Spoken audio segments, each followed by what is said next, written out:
꺼내본 뉴스 베스트 5 충격사건 5위입니다. 2002년 3월 높은 이자를 주겠다는 말에 속아 무려 20여 명이 거액을 떼이는 사건이 발생합니다. 피해 금액만 자그마치 12억 원. 이 모든 사기 행각을 벌인 범인은 40대 여성이었습니다. 전주에 사는 김모 여인. 그녀는 카드값을 막아야 한다, 노래방 수리비가 급하다 등 다양한 핑계를 대며 지인들에게 접근했습니다. 사람들은 어떻게 그녀를 믿었을까요? 비결은 바로 선이자였습니다. 500만 원을 빌려주면 50만 원, 200만 원을 빌리면 20만 원을 이자로 먼저 떼어주는 방식으로 신용을 쌓았던 겁니다. 이런 치밀한 수법의 피해자들은 아무런 의심 없이 돈을 빌려줬고, 한 피해자는 무려 7번에 걸쳐 1억 3천만 원을 건네기도 했습니다. 하지만 약속된 날짜에 돈을 갚기는커녕 김 여인은 돌연 종적을 감춰버립니다. 피해자들이 뒤늦게 알아낸 사실은 더욱 충격적이었습니다. 그녀가 사용했던 이름과 신분은 모두 가짜였습니다. 다른 사람의 주민등록증을 빌려 완벽하게 다른 사람 행세를 해온 것이죠. 심지어 지난 99년 결혼했던 남편조차 아내의 본명을 몰랐을 정도였습니다. 남편 역시 자신도 아내의 카드비 때문에 피해를 봤다고 주장하는 황당한 상황.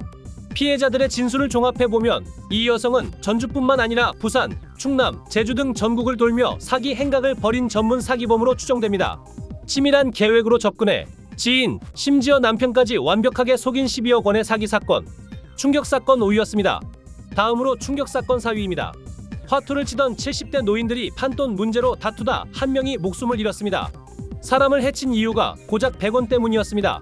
사건은 2002년 5월 군산의 한 경로당에서 벌어졌습니다.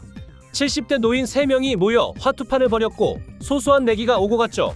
한 판이 끝난 뒤 78살 김모 씨와 75살 신모 씨 사이에 시비가 붙었습니다.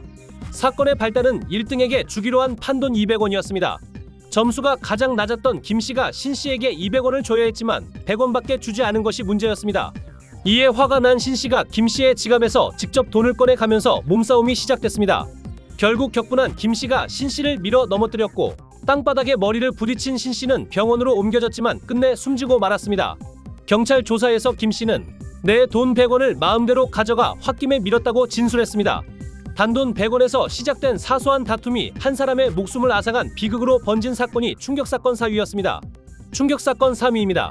한 강도범이 무려 12년 동안 다른 사람의 이름으로 대신 옥살이를 하고 만기 출소하는 마치 소설 같은 일이 벌어졌습니다. 사건의 시작은 1991년으로 거슬러 올라갑니다. 당시 19살이던 강도범 변모 씨가 익산경찰서에 붙잡힙니다. 그런데 변 씨는 경찰 조사에서 자신의 신분을 경북 포항에 사는 박모 씨라고 속였습니다. 그리고 이 거짓말은 무려 12년 동안 이어집니다. 변 씨는 박 씨의 이름으로 재판을 받고 마산교도소에서 12년간의 수감 생활을 한 뒤 만기 출소까지 하게 된 것이죠. 이 황당한 사실은 어떻게 드러났을까요? 교도소 측으로부터 출소 통지서를 받은 실제 인물 박 씨가 이를 이상하게 여겨 확인에 나서면서 모든 진실이 밝혀졌습니다. 하마터면 아무 잘못도 없이 전과자가 될 뻔한 아찔한 상황이었습니다. 그렇다면 경찰과 검찰, 교도소는 12년 동안 왜 이 사실을 몰랐던 걸까요?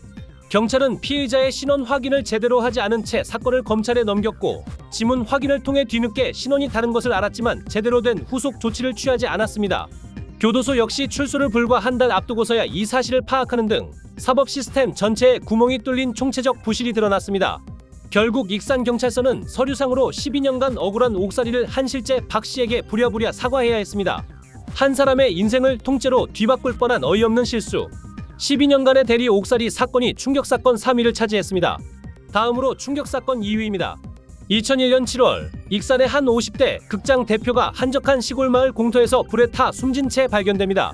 전날 밤 9시경 극장을 나선 것이 마지막 모습이었던 55살 이모 씨. 다음날 아침 6시 그는 형체를 알아볼 수 없을 정도로 온몸이 불에 탄 끔찍한 모습으로 발견되었습니다. 단순한 분신 자살이었을까요? 하지만 경찰은 현장에서 이상한 점들을 발견합니다. 시신 주변에 핏자국이 거의 없고 신발이 없었다는 점입니다.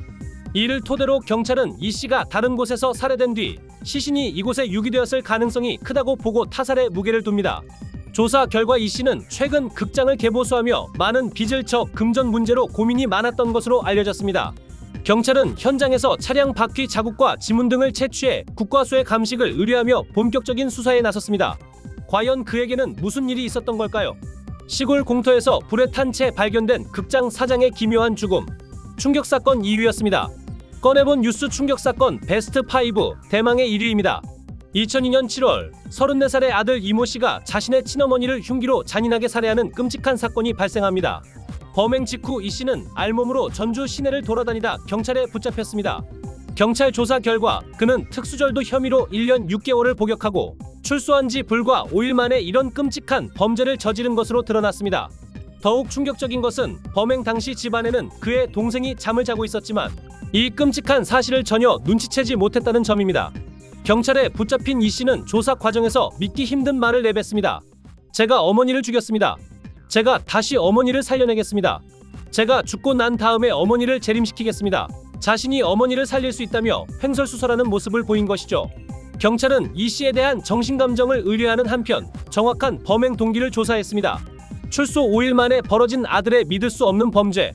이 사건이 충격사건, 대망의 일이었습니다.